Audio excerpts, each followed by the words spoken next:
thank you so much for joining us here at SuperReturn International. It's a huge event this year, 5,000 people here. So much to talk about. So let's start with what you're seeing as the latest trends, firstly in LP-led secondary markets, please. With pleasure. So indeed, Caceis is one of the leading European asset servicer, and more than 600 GPs have entrusted us with 630 billion euros asset under depository on private assets, which gave us a good overview of what is going on in the market currently. And the hot topics of the moment are distribution, liquidity. So it leads to our topic of secondaries. So last year, 450 billion euros were raised in the private market sector, out of which 20%, close to 86 billion, were raised on the secondaries. And it was a blockbuster year for secondaries, notably on the LP-led market. There was a fourfold increase in terms of seller on the LP-led secondary. And this was notably due to the search for liquidity, for distribution from LPs. So it has led to a 61 billion transaction, which was really impressive. Notably, what had attracted LPs was the interesting reduction in price, because a lot of transactions were done at 80-95% of the NAV, which has proved to be very alluring returns. So what about the GP-led space? Yeah, so for a lot of GPs, 6 to 8 years may not be enough to have a DPI superior to 1. So they are looking for solutions to provide distribution to their LPs. So there are more and more GP-led secondaries.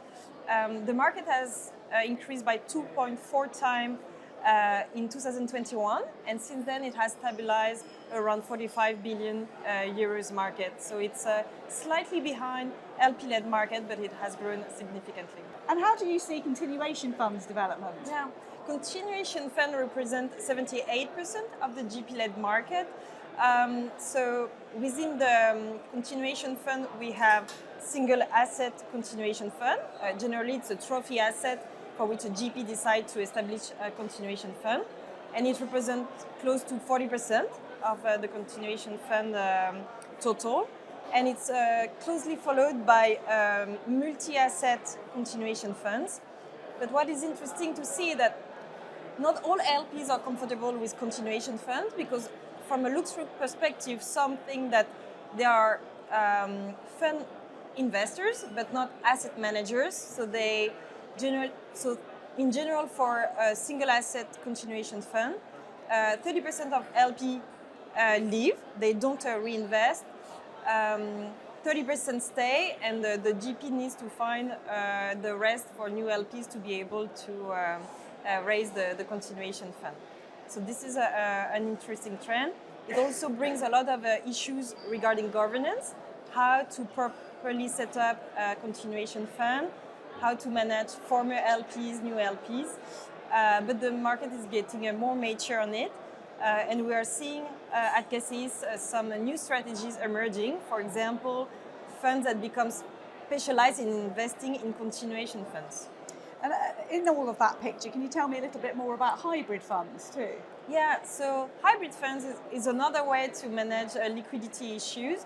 So at Caceis, we are seeing more and more hybrid funds. They are hybrid because they have liquid and illiquid components, but they also have more and more a system that can be semi-open-ended system, as opposed to closed-ended system with capital calls or completely open-ended systems.